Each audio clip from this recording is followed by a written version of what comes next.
The Feather in the King's Helmet. Why True Power Wears Humility Lightly. Welcome to the series Break Free from Vantage, Aditya. In an ancient kingdom known for its wealth and military glory, there lived a king named Leonhardt. Revered across borders for his brilliant mind and unbeatable army, he had conquered vast territories, subdued uprisings, and maintained a golden age of prosperity.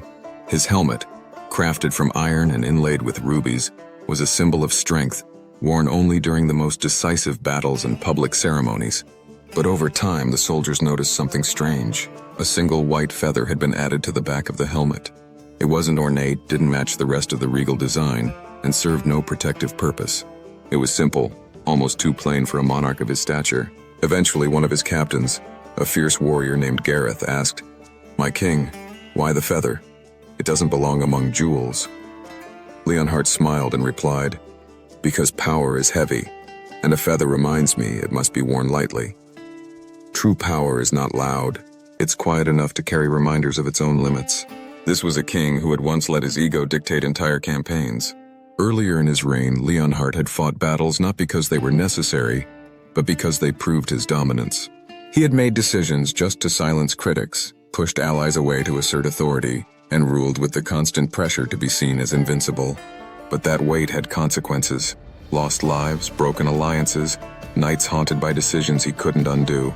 And so, in the middle of his reign, at the height of his greatness, he added the feather. Because the greater the power, the greater the danger of forgetting that power is temporary. The feather wasn't weakness. It was restraint. It was self-awareness stitched into a crown. And over time, it became his legacy. Soldiers wore a small white thread on their armor. Ministers placed a feather on their desks. And future kings who inherited the throne were told, "This helmet carries more than metal. It carries perspective."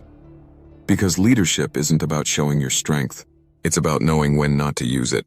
Power earns trust not through force, but through humility. So ask yourself, when you gain authority, whether in your job, your business, or your team, do you wear it like armor? Or do you carry a feather with you? Do you rule to be right? Or do you lead to be responsible? Break free from the illusion that strength requires intimidation. What makes leadership legendary is not what you dominate, it's what you choose not to crush. Because anyone can wear a crown, but only a few remember to carry a feather. Subscribe to Vantage, Aditya for more timeless lessons that redefine modern leadership.